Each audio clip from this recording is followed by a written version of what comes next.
After playing Black Ops 6 for more than 2 months, it's finally time to give a review of the game. Starting off with the graphics. Graphics ain't the best. You know, my opinion is a downside. They kind of went backwards with going from Modern Warfare 3 and transitioning to Black Ops 6. The graphics aren't better than Modern Warfare 3 or Modern Warfare 2 or 2019. None of the remasters of the Modern Warfare series is worse than what this is looking like. With that being said, that's easy to look past. It's not something that's drastic to where you're gonna have a bad experience just because the graphics ain't the best. It's not that big of a deal. It's something to look past as soon as you really get into the game. Surprisingly, the game got a lot of upsides. I will say that it's highly addictive. There's a lot of great balances that the game has. There are some negatives. We're gonna get into the negatives, but I thought I'd start off with the positives first. The game feels so fluid. The movement is really good. I'm not having too many issues with the Omni movement. Anything that you want to do as far as moving backwards, moving forward, side to side, is real easy. Sometimes I accidentally hit the Omni movement, but it's not too much of an issue when you fighting and engaging with people. They do their Omni movement. It's not like it's overpowered to where it's too much of an issue. One addictive aspect that makes this game really good is how satisfying it is to get a kill. You'll get a hit marker, the hit markers sound really good, and then when you finally get that kill, that satisfaction feels amazing.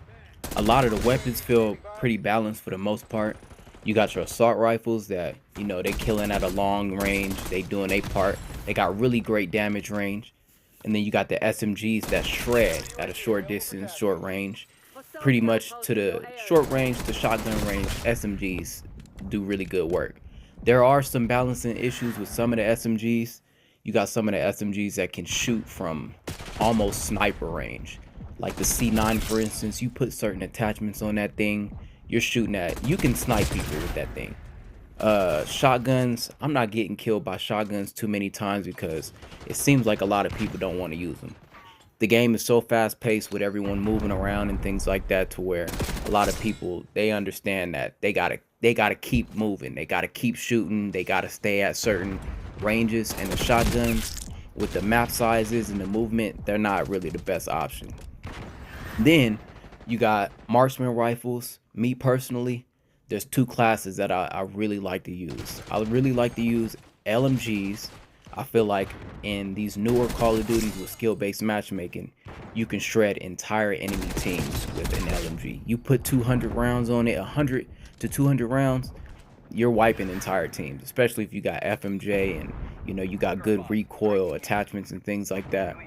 Then my other class that I really like to use is the marksman rifles.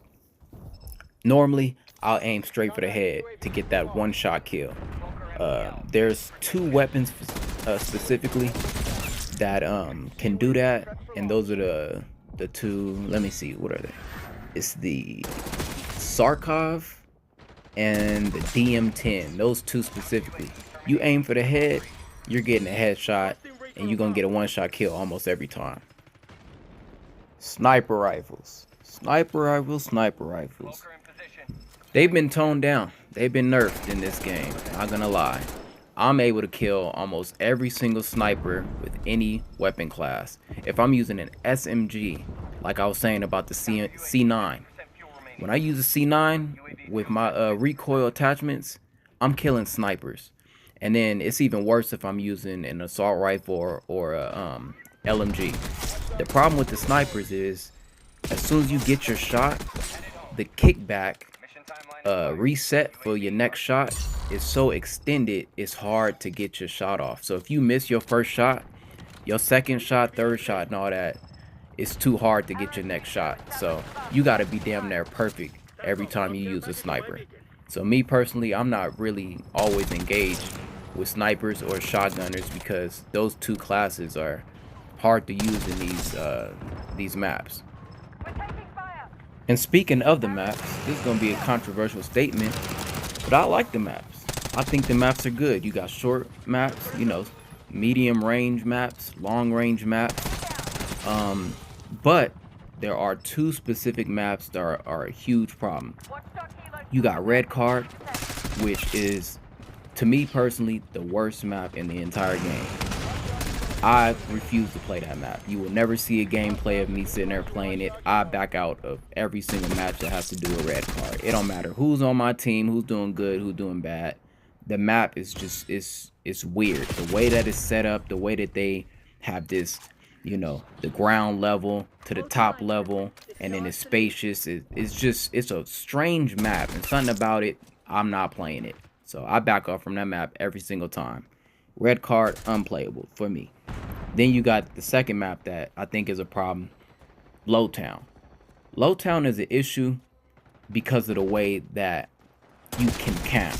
The way that you can camp, you can lock the map down in a certain area with not claymores, you know, the mines and all this different stuff, to where there's nothing the enemy team can do. Like, if you on the receiving team that's fighting against that type of playstyle, there's nothing you could do. Every other map, you can fight against the camping. You know, you can flank, you can get around, you can pick the enemies apart. In Lowtown, you cannot do that. There's one match that I played specifically where I was playing against a team, and they was all in their own little party, and they already had a game plan. Their game plan was, we gonna lock in this one room, we gonna set claymores, we gonna peek these windows, and that's what we gonna do to win. That strategy on Lowtown will work. On every other map, it won't work. So Red Card, Lowtown, they the only bad maps to me. All the other maps are pretty good. As a whole, I'm really enjoying the game. I think they did a great job with how they made the game. I think a lot of the balancing is really good. The weapon balancing, I mean. And I think this year we got a good title. You know what? Let's give a round of applause for Black Ops 6. Yes, what a wonderful day. But sadly, all of the positives are overshadowed by all these negatives. Starting off with the spawns. The spawns are atrocious. You got revenge spawns, to where if you just kill somebody, they will spawn you in front of the dude that you just killed.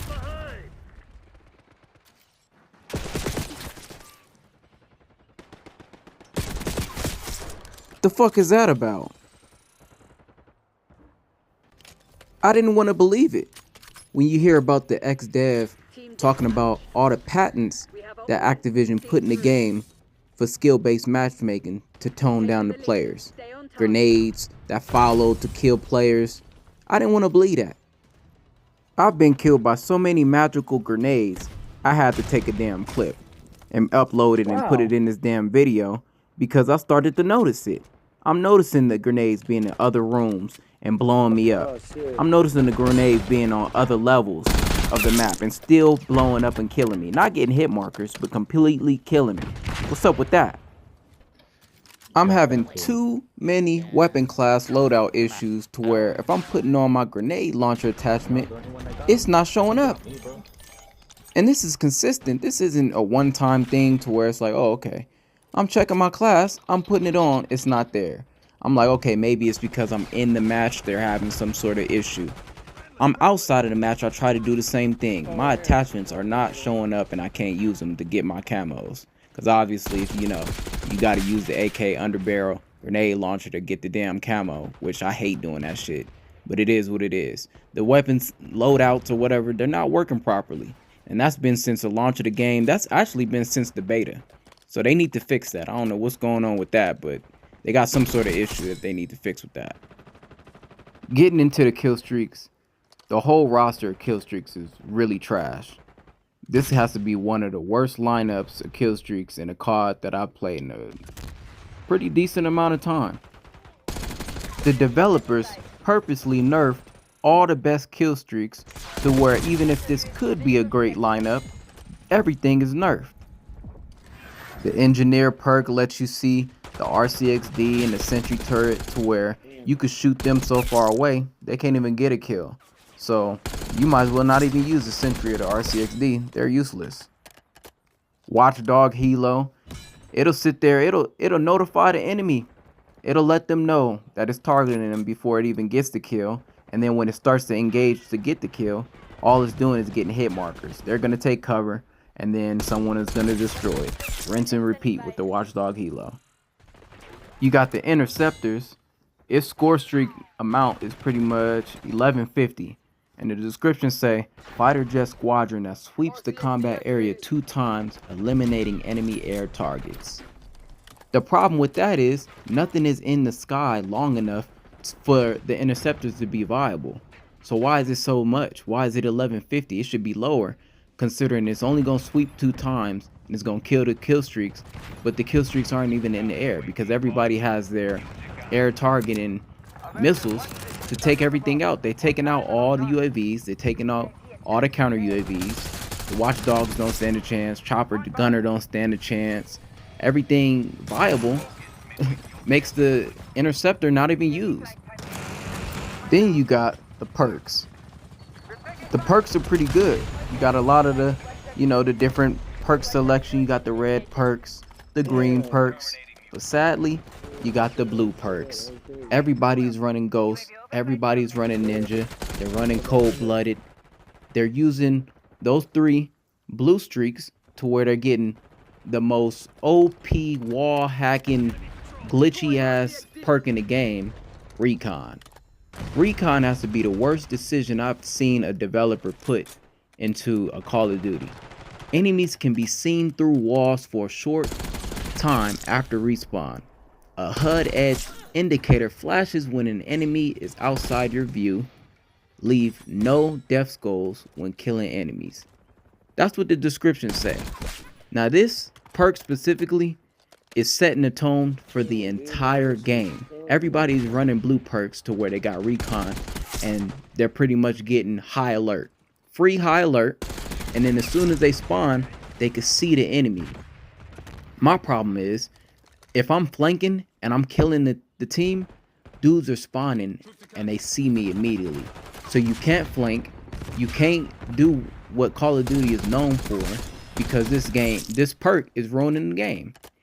Nobody is running the green perks, and the green perks, they got pretty good perks. But what does it matter when everyone, is using the ones that are breaking the game? Whoever made the executive decision of putting wall hacks as a perk into the game, which is a cheat, need to be fired. Now, I'm in the minority of people who are actually pretty good at getting past all the glitches and all the cheap stuff to where I got a 2.5 KD. Sometimes I'll jump all the way to 7, but then, skill-based matchmaking got to tone me down and bring me right back to 2.5. So I'm always in the middle of 2.5 to 2.7. So that's where I'm at. I lose almost every single match because I'm always on top of the team, and then my team is straight bums at all times. They give me Optic Gaming and FaZe on the other team, but then I get somebody who's never played anything before. That's what it seemed like. My experience to this point is that the game is unplayable because of this. Skill-based matchmaking is such a huge part in why I got to take a back seat to this game. I got to sit in the back and give everybody else the opportunity to play this shit. Because every time I hop on, the balancing is insane. Because I have a 2.5, I got to play with everybody who is just atrocious at the game. But then, like I said, the other team is MLG Pro. It's to the point to where it's not fun anymore. Even when I do win, I'm pissed off because I got 40 out of the 100 kills, or 50. Sometimes I'm getting 50 kills in the match. But what do it matter if it takes, for me, as of one of the players out of the 6, I have to get 50 kills for us to win. And when we do win, it's 100 to 98. That's how the matches is. If I don't hit 100 kills, not 100, if I don't hit 50 kills, 40 kills, we are going to lose. That's how the skill-based matching is for me. And with that, I gotta give the game, I gotta give it a 7, like a 6 or a 7. That's my review. Like and subscribe if you like the video. Let me know what your score is down in the comment section. Let me know what you think of the game. I want to hear y'all opinions. I'm out.